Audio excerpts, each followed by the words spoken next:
Sa mundo ng sports, para sa layuning mapangalagaan ang legasiya ng isa sa mga maituturing na greatest boxer of all time o mas kilala natin bilang pambansang kamao na si Manny Pacquiao, idinaos ang handover ceremony sa isang sports museum na isinagawa kahapon. Si Paulo Salamatin sa sentro ng balita.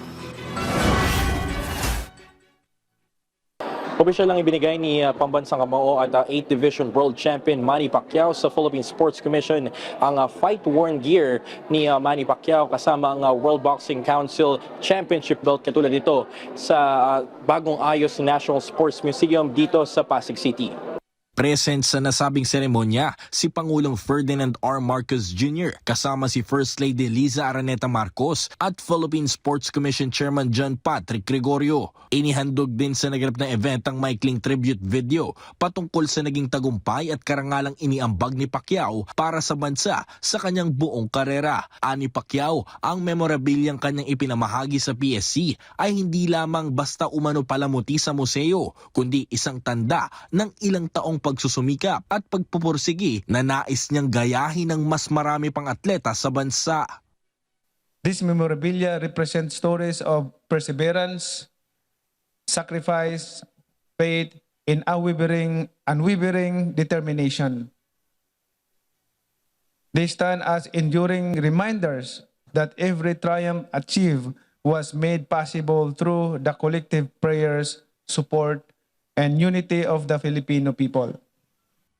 Maliban sa legasiyang itinatak ni Pacquiao sa mundo ng boxing, ikinahanga rin ng Pangulo ang ugali ng pambansang kamao na sa kabila ng kasikatan at karangyaan sa buhay ay di pa rin umano niya nalilimutan na ipagmalaki na siya'y isang Pilipino.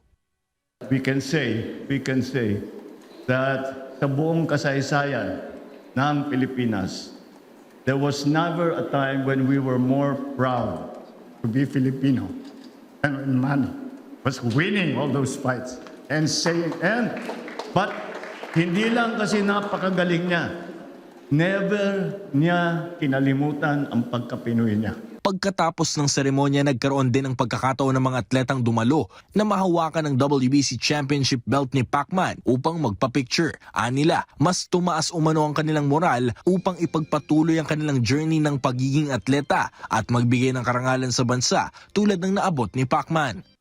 Grabe yung ginawa niya to raise the flag of our country, and it's so amazing to be able to see the belt itself. And sobrang nakakatuwa kasi hindi lang namin siya nakita namin siya in person, and at the same time nahawakan din namin yung belt niya.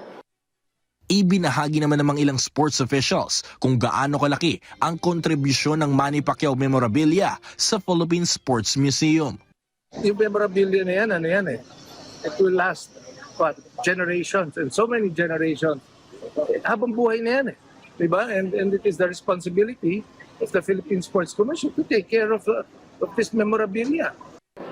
The competition uniform that he wore, but talagang kumbaga binigay niya para sa Pilipinas pa rin, no? Even some of the personal stuff that he had, and so we're extremely grateful for that para naman kumbaga pang lifetime na talaga yung representation, yung reflection ng grit, determination, the power of the Filipino spirit.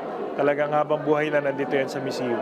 Bilang tugon, target ng PSC na simulan ngayong taon ang pagpapatayo ng regional training centers, alinsunod sa kanilang layunin na palakasin pa ang grassroots boxing program. Paulo Salamatin para sa Atletang Pilipino, para sa Bagong Pilipinas.